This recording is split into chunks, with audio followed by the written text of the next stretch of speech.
done actually. Really? It's like the end of it. This is the end of this one, yeah. How was Vineland? Vineland was cool, man. Surprisingly good. I thought it was going to be as bad. Yeah, I lived like 20 minutes. I feel like I didn't know that people went that many.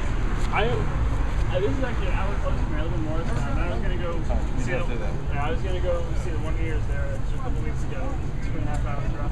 Yeah. It's too bad. It's because it's like kind of in a weird part of the state. It's like South Jersey. So it's supposed to be like a 1,000-person venue. South Jersey. Yeah, it's like 800 cap or something. Yeah. Which is weird because they program. Been there once. I saw stage today there. They typically program at like a 200 cap venue, so there's like not a lot of kids. Oh really? But there was like almost 200 kids yesterday, and it wasn't too bad. Usually kids hang off like to the side, but they didn't. Because here there's where's the real theater? The big one.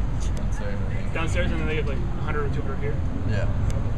All right. Well, I'm just gonna start it here. Hopefully this will catch you guys. Just say your name and say what you do in the band. I'm Nick. I play bass and sing. I'm Justin. I play guitar. All right. So recently you guys released your new album. Would you consider it your debut album, or do you consider like you have a bunch of past releases that you put out?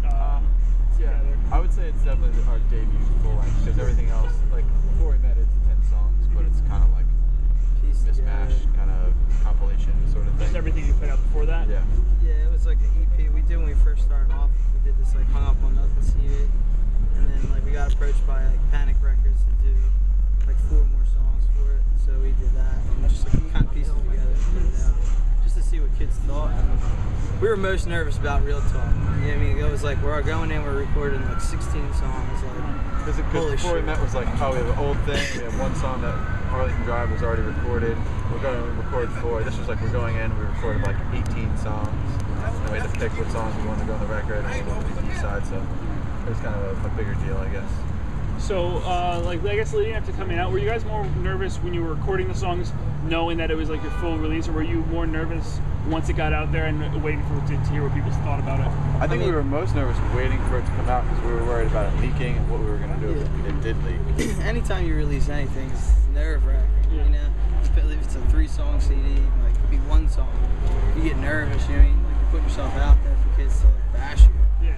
You know what I mean? So I mean, anytime it's nervous, but this was like we wanted to like rope kids and be like, yo, we're not like messing around. Like we know we're not like we know what we're doing. Yeah. Like hopefully you get it. Yeah. You know what I mean? So it's been cool.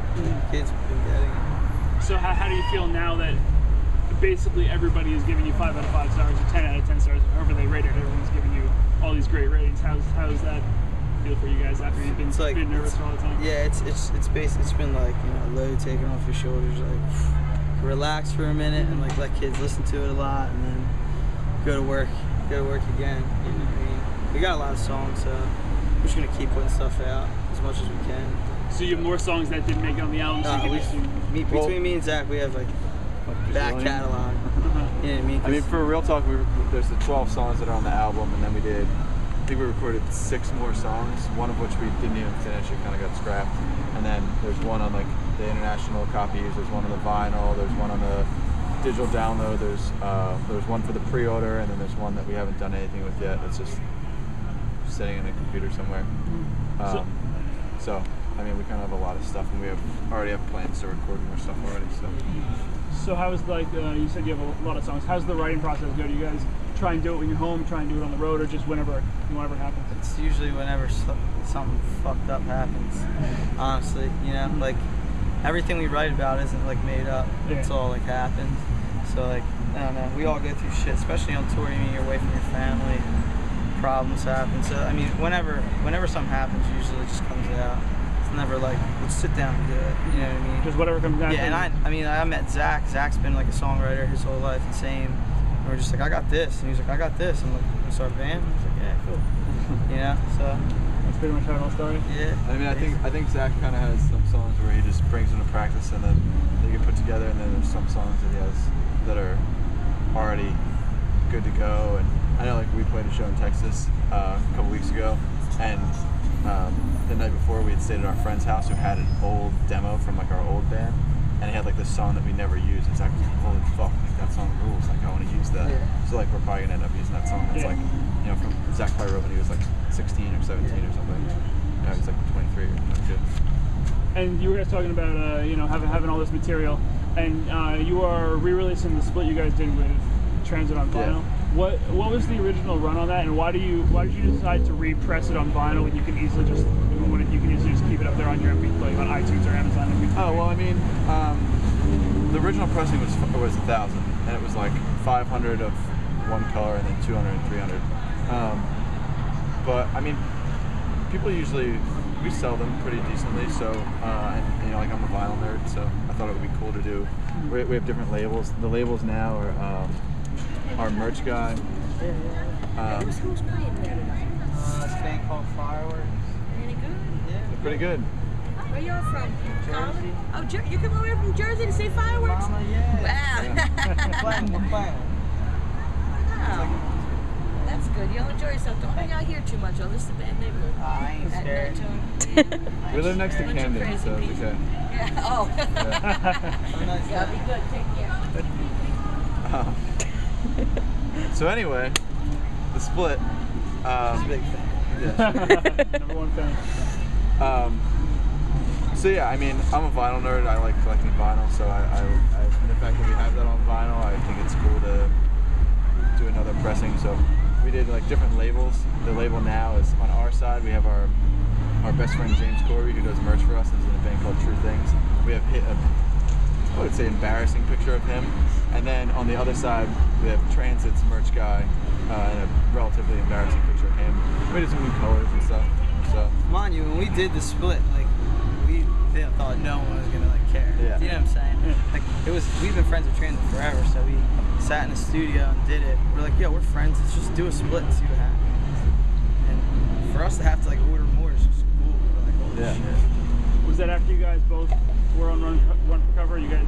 this was way the split was planned like before.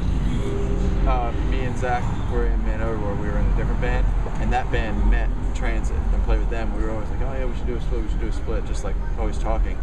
And then that band broke up, and then it actually like materialized with Overboard. I forget what I was gonna say, but So the split's been planned for. yeah, it's been planned for a while. So is that why you guys are still releasing vinyl? Because you were saying you're a vinyl nerd. Is that why you think vinyl is still surviving and like with kind of lesser known bands or smaller bands still releasing vinyl? Is that more expensive than pressing CDs?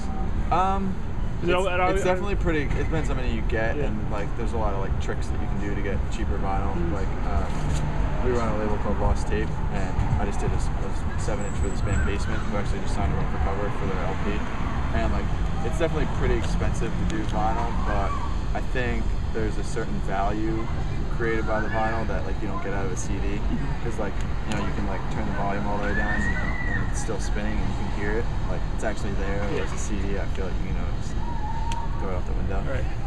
It doesn't really have any meaning. Yeah. So I mean, I guess it is pretty expensive to do, but I think it's kind of worth it to people. And it's usually like $2 more than the CD or something. So it ends up nothing. Yeah, it's not too crazy. So you mentioned Lost Tape. Does Overboard run that Lost Tape collector? What is that? Pretty much, I did most of the stuff for right now. I did the first like 6 releases. Nick's gonna be working on this band Shotgun Bang. Their drummer's actually filming for us right now. But we did Basement, True Things, which is James Corby's band, a couple of European bands, and like one of our own hardcore bands. But yeah, we're kind of gonna all work at it together. That's very cool. So now I just have basic questions that I ask people. What are some of your favorite places to play when you're on tour? Massachusetts is always good. Philly, Jersey, Florida. Philly's my favorite place to play anywhere, but that's like our hometown. So yeah, we played Chain Reaction on this tour. How was that? And it was awesome. It was like definitely one of the best shows of the tour. Fell in love with Portland. Yeah, Portland was cool. So cool. Massachusetts is always good to us. Detroit's always cool. We played some good shows in Florida and Texas on this tour. That was neat. Later this year, we're going to Japan and Europe. So Has ever been there before? yeah, I've been to Europe before, but none of us have ever been to Japan, so that should be like an experience. So what do you guys think like when you're you're in New Jersey, you're in Philly, right? Or whatever, you guys are based there, and you go out to like Texas, Portland, California. You go to Chain Reaction, where so many awesome shows have happened, or up in Boston or wherever Massachusetts, where so many awesome shows have happened. How do you feel when you see everybody coming to shows for you or coming to shows? It's the weirdest thing in the world. Singing along with your friends. Completely humbled by it. You know what I mean? You're sharing the stage with, you know, so many bands that's done it before you, and you're like, you know, kids are coming out and singing your lyrics. You're like, nothing can top that feeling. You know what I mean? It's cool. And now, what bands, not necessarily on this tour, but what bands that are playing now are some of your favorite bands to watch and listen to, and just enjoy? All the bands I've been listening to are seriously like my friends' bands. Honestly, like Balancing Composure, Transit, like Fireworks, Wonder Years, Total Fight, like all those bands we listen to. I think bands outside of that realm, I like Phoenix. Yeah. Phoenix is cool. That's the other cool thing about the label, because like, oh my God, there's a beat. Hit it. Holy shit. That was pretty nice. Mr. Me.